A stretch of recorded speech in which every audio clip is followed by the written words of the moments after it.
guys, it's Callie and I'm back with another video. So today I have a special guest.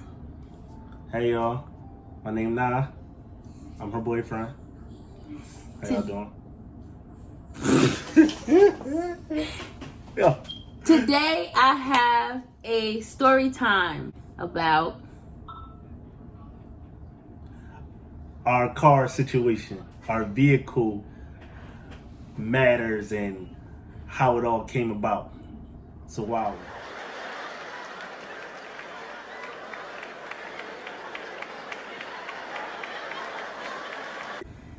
So, where do we start? I guess we start with the phone call you got from the woman at the auction. Okay.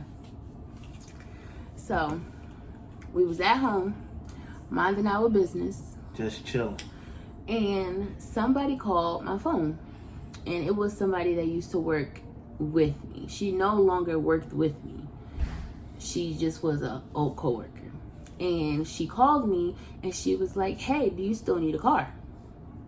So I'm like, well, yeah.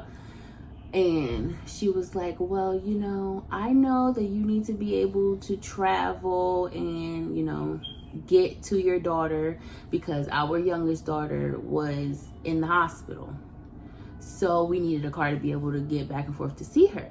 Now, if somebody call you and they say these things like that, is a blessing. Like, no matter what the situation is, no matter your financial situation, somebody is offering to do you a favor.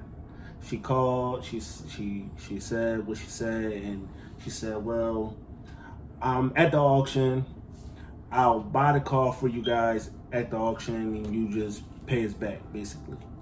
And she said, she was like, I'm really skeptical about doing this because the last time I did something like this for somebody, they took my money and they just left.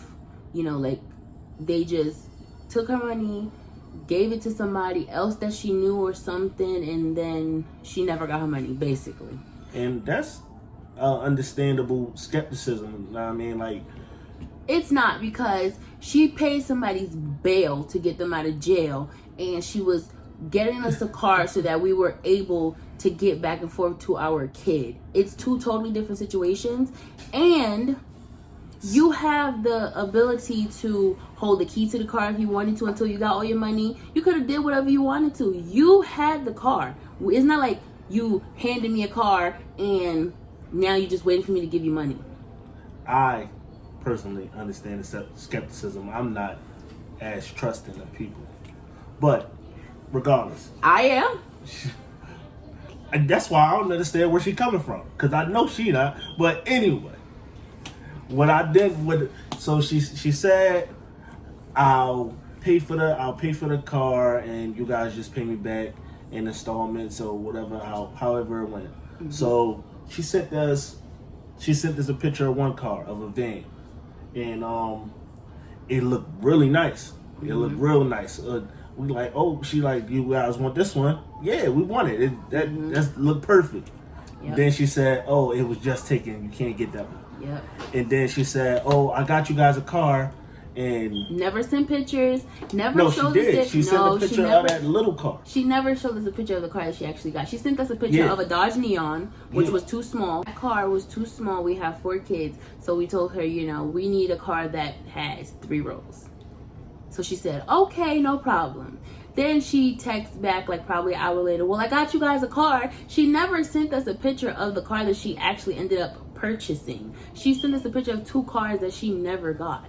And she said that she had her mechanic there. Her mechanic checked it out. Everything was a go. Because her mechanic went with her, we had to give her extra $100 on top of what she paid for the car. So she paid $1,100 for the car, supposedly. And then we had to give her an extra $100 because she paid the mechanic $100 to go with her to make sure that the car had no mechanical issues.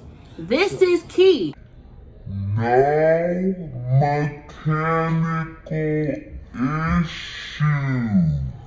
So basically she came, she bought us the car, we started on the initial payments, and at first when she bought the car, the third row wasn't out, but she came through the next day. What was it like the next day with a third row? Next day, her son came, put a third row seat in. He had no problem finding it. He went to one junkyard, found the seat, $100. It was good to go. Mm-hmm. So we paid it. We started paying her, and I think one week, this when things started getting a little shaky. 1 week. When the car wasn't starting, I had to take an Uber to work. I lost my whole wallet purse in the Uber. So I told her I could give her $300 that week because I had to give her 3 payments of $400. I told her I could give her $300, and the following Tuesday I would give her the extra 100, well, the other 100 that I had to give her. She said fine. She said that was no problem. The next week came. I work overnight, okay? She was calling me in the morning. I was sleeping. I guess she must have felt like I was trying to dodge her for this $100. She left a voicemail on my boyfriend's phone, and I had to get with her because I felt like she was being... So, yes, I was sleeping. And she left this voicemail, and I don't even think we have it anymore because if we did, I would have played it. But she left a voicemail, and I'm going to show you the text message that I sent her after I heard the voicemail.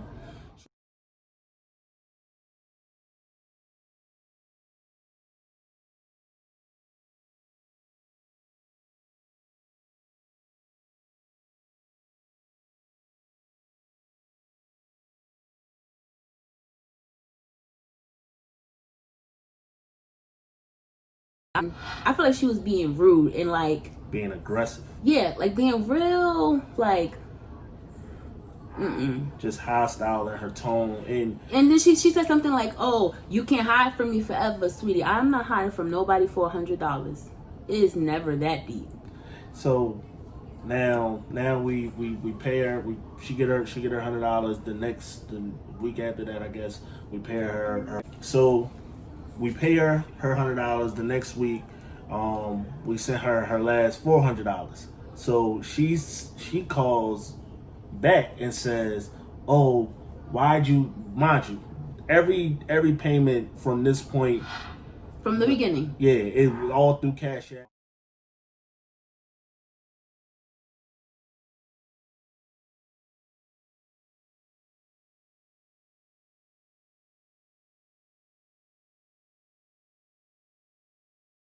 Send you the money. We don't even have no communication about it. Just send it. You good. This week she said, oh, why'd you send the $400 to Cash App? My Cash App is overdrawn. As if we supposed to send her another $400 at this point. Nah.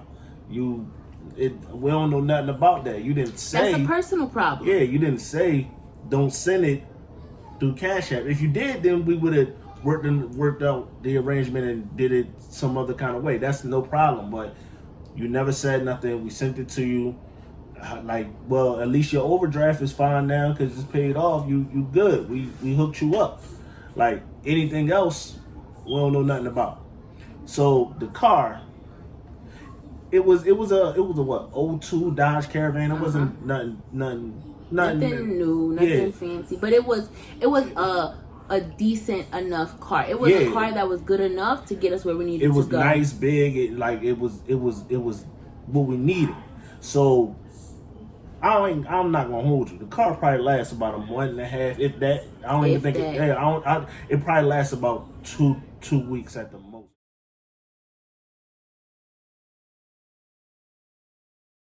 Before it first shut off. Before it first shut off on us. So we figured, all right, it's probably the battery's an old battery.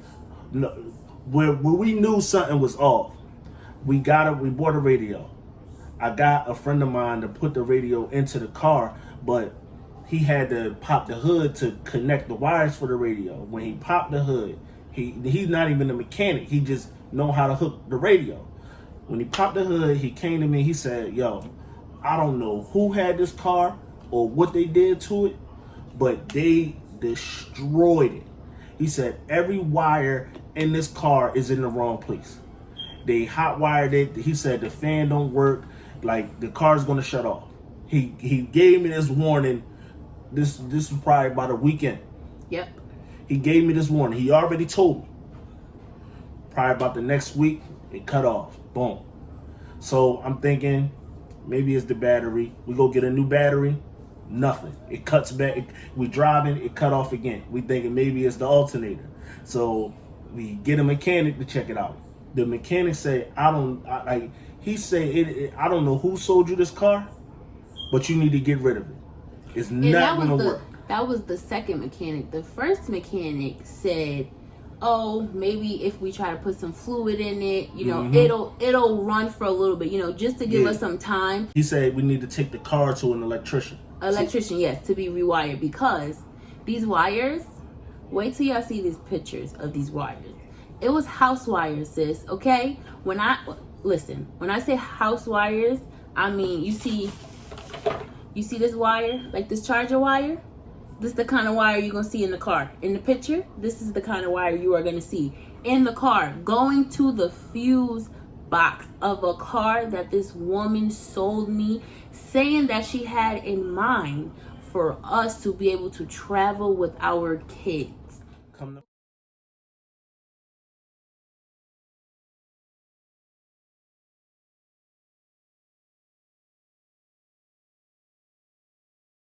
Find out when she pulled up with the car to work, her coworker told her that that's the car that the woman would drive to work. Yes. She didn't even buy the car from the auction like she said she did. It was her car that she basically dumped on us for $1,200. Yep. He said, I'm sure that's the car that she used to drive in. Now, I used to see her come to work. I've seen her come to work in a darker van, and I've seen her come to work in like a little hoopty truck kind of thing. I never seen her in that car. He said before she got the other van that I guess I used to see her in, because I was on call and he was full time. He said that she used to come in that car. He said that is the car. I was flabbergasted. Like the sad part is like parents of four, we don't have the luxury to just be blowing $1,200 on basically a ride around the block, because that's what we got out of it. And so when the last mechanic seen the car, he said his wires hanging, everything's leaking, nothing is good about this car. He said at the most I'll try to find somebody to junk it for you. You know what they offered us for that car? $200. You know what he said that car would be worth to buy if it was working? $500. Nigga. Like the sad part about it is manipulating people like that and finessing people in that manner, unnecessary. There's no reason for it. People want to get a couple dollars, but damn, like my thing is, because our daughter's situation is not something that we speak on often, due to the fact that I know that there are malicious people that will know that you are in a situation, or know that there's something going on, or know that there's a need somewhere, and they will try to use that to their advantage. And so that's what I tried to avoid. No one at my job knew about my daughter. All they knew was that she had to be in the hospital, and that's all they knew. And they only knew that because you wore a bracelet. Exactly. And that's the little bit of information that they knew. And she used that little bit of information to try and scam us, basically. Like, she knew that we didn't have a car, and I needed to be able to be back and forth, and we needed to be able to be back and forth, and we needed to be able to get our kids back and forth. And she used that to dump a car on us that was no good. I think that she's too old to be doing something like that to somebody. That's first. And second, it's like, what good is going to come to you for doing that to people that are just trying to take care of their kids, basically? That's all we needed the car for, really. At that moment, that's all we needed it for.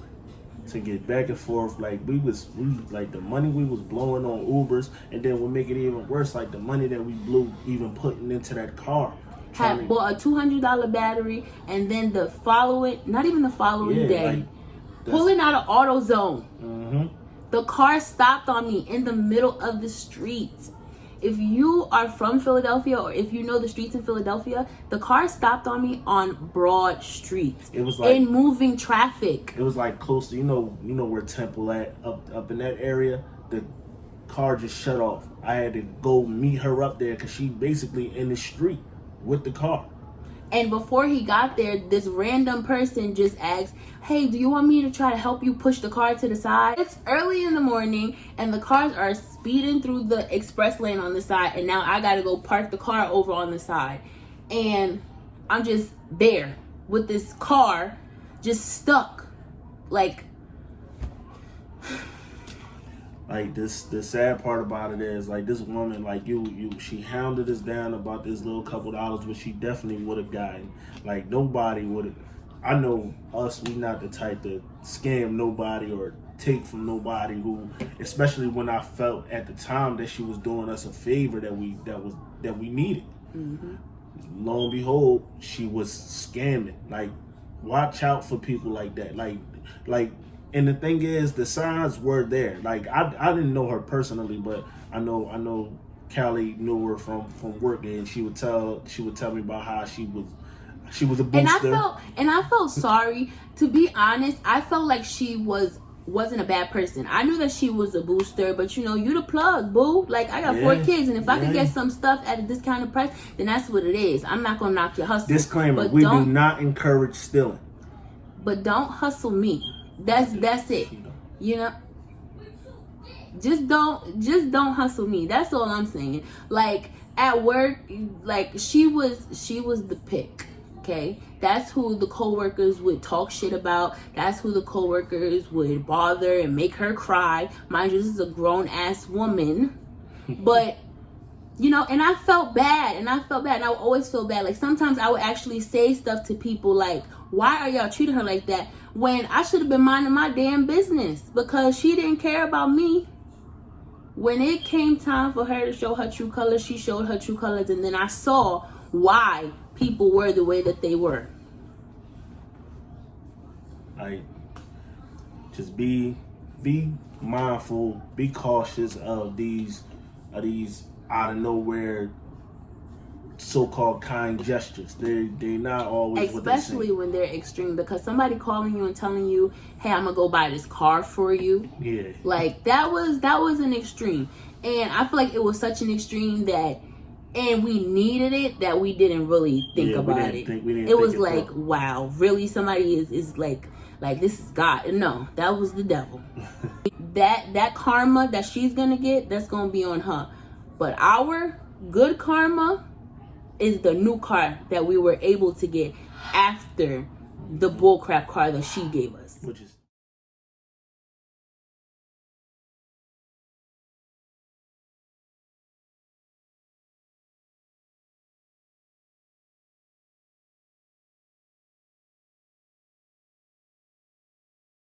still outside, but yeah, it's still here. We haven't gotten rid of it yet, but we I guess we're gonna go get that $200 soon. I guess. But comment down below what you think we should do with that $200. Maybe I should do a giveaway for my 500 subscribers. But we was able to get us a new set of wheels that we really love. We really like it, and we got it on our own. We ain't go through nobody else and all that other nonsense, because that left a sour taste in our mouth. But I want to say personally, thank you for the experience, lesson learned, and however karma choose to interact with you in this moment, at this point, that's what you asked for. I want to say, I don't even want to say nothing. I just want to ask. If you ever see this video, I want to know what would make you feel like a 25-year-old with a kid that's in the hospital. What would make you feel like this is the person for me to choose to do this to? What would make you think that it's okay to do that to somebody? What would make you think that a person that has 3 other kids a man a household to maintain, to what would make you think that was the right thing to do? Like, what would make you think that was okay? Like, why me? That's what I would like to know. Because it was something about me that made you feel like you could do that. At the end of the day, though, it's all love. No, it's not. It's all love. No, it's not. It's all love. No, with y'all. it's not. We love y'all. It's all love with my subscribers. Yeah. Yeah. Now, sis, it is what it is. And yeah, it's no harsh feelings. It's just karma's a bitch. thank y'all for letting me come through, kick it with y'all. I mean, Callie be trying to keep me out the videos because I be on my Diddy thing. I'm trying to take over. I mean, take that. And thank you. Thank you guys for watching. I hope that you like this video. Like, comment, and subscribe. Hit 15 likes and 10 comments. I will drop the makeup look video. I'll see you guys soon. To the world, don't turn until the sun